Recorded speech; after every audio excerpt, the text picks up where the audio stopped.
that was involved is urged to call police. 2 suspects are facing charges of burglary and theft after police say they broke into a home and several cars in Ladue. Credit cards, a gun, and a luxury car were reported stolen from several homes in that area.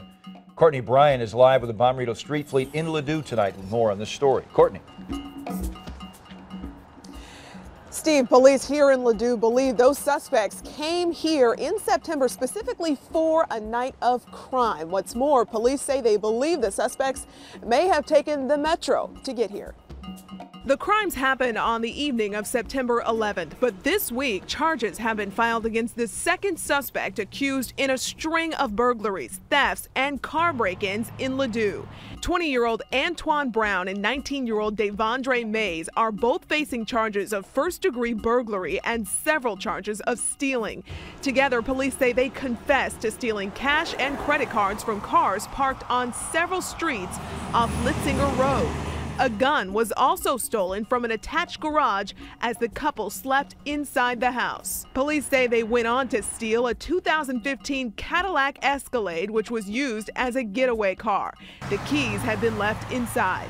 Both got away until police managed to track them down several weeks later. We had a couple of patrol officers that were processing a car for evidence, and were able to lift some fingerprint evidence off of the car. It was that evidence that led detectives to the suspects. Both have criminal backgrounds, which made it easy to find a match. But it's an outcome police say is highly unusual. I've only made 2 fingerprint cases in 26.5 years. They just don't happen that often. Police believe the suspects may have used the metro to get into the area and commit the crimes. Police here tell me they're still investigating the full extent of these crimes. They've told me that their investigation involved working with several other police departments to determine just how much crime these two may have committed together.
This really is sweeping changes if you look at what has been happening in that city.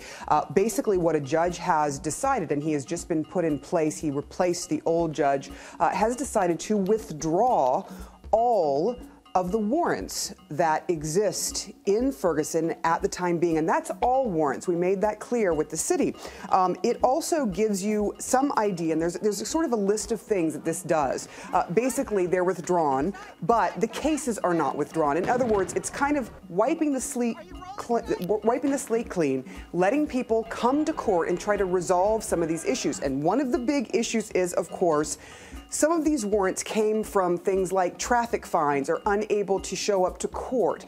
And so they said, all right, we're going to wipe these clean. You now come to court and we will either give you a payment plan or maybe community service if you cannot afford it. And if you're indigent, they may also just get rid of those fines altogether and you start from a completely clean slate. But there is, of course, criticism. Now, this is coming after more than a year of sustained protests. This is coming after the DOJ went after Ferguson, saying that it unfairly arrested and searched black people there for numbers that are just incredibly incredibly higher than white residents of Ferguson.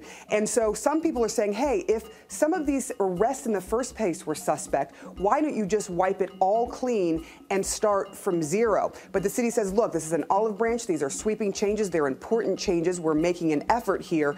There is also